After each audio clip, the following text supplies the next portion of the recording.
বাংলার মানুষের অতিথি পরায়ণতার সুখ্যাতি বহু পুরনো। মুড়িমুড়কি, গুড়-চিড়া, শীতে বাহারি পিঠা আর গৃহস্থ বাড়ির বড় মোড়কটা দিয়ে আপ্যায়ন না হলে যেন চলেই না। তবে সময়ের সাথে সাথে আপ্যায়নের ধরনটা পাল্টেছে। আমাদের বাঙালিয়ানায় আজ অতিথি পরায়ণতার কথা জানাচ্ছেন সহকর্মী আহমেদ রেজা, ছবি তুলেছেন রেজওয়ান বাঁধন।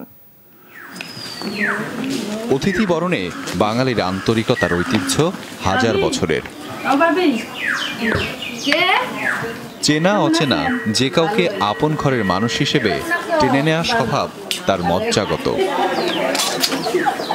বাড়িতে কারো আগমন মানেই গৃহস্থর ব্যতিব্যস্ততা আপ্যায়নে। সামর্থ্য যাই হোক, শরবত, গুড়, মুড়ি, চিড়া, মিঠাই কিছু না কিছু দিতে হবে মুখে দেওয়ার জন্য।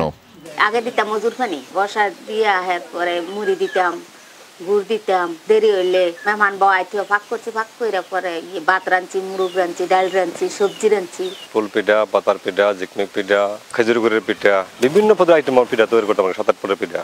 এমন দিনের গল্প যে কারো মনেই বিশেষ আলোড়ন জাগায়, যে গল্পের কথা লোক থেকে লোকে, মুখ থেকে মুখে বলতে শুনতে ভালো লাগে সব সময়।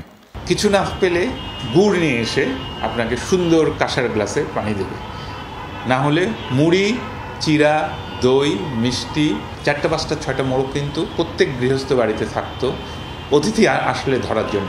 এবং কোনো মোড়ক অনেক বড় হতো, অনেক বড়। ওইটা যেদিন জবাই হতো একটা খাসি জবাইয়ের আনন্দের মতো হতো। বাংলাদেশের মানুষের একটা সুখ্যাতি আছে যে অনেক পদ দিয়ে খাওয়ানো। হালের সামাজিক যোগাযোগ মাধ্যমেও চোখে পড়ে বাংলার নিরহং সৌন্দর্যের ঐতিহ্য। আপ্যায়নের আরেক আভিজাত্য পিঠাপুলিতে।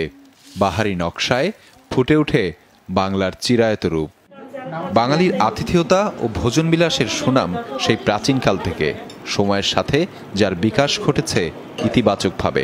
সুপ্ত পায়েসের ঘ্রাণ বারবারই মনে করিয়ে দেয় চিরায়ত বাংলাকে। আহমেদ রেজা, যমুনা নিউজ, ঢাকা।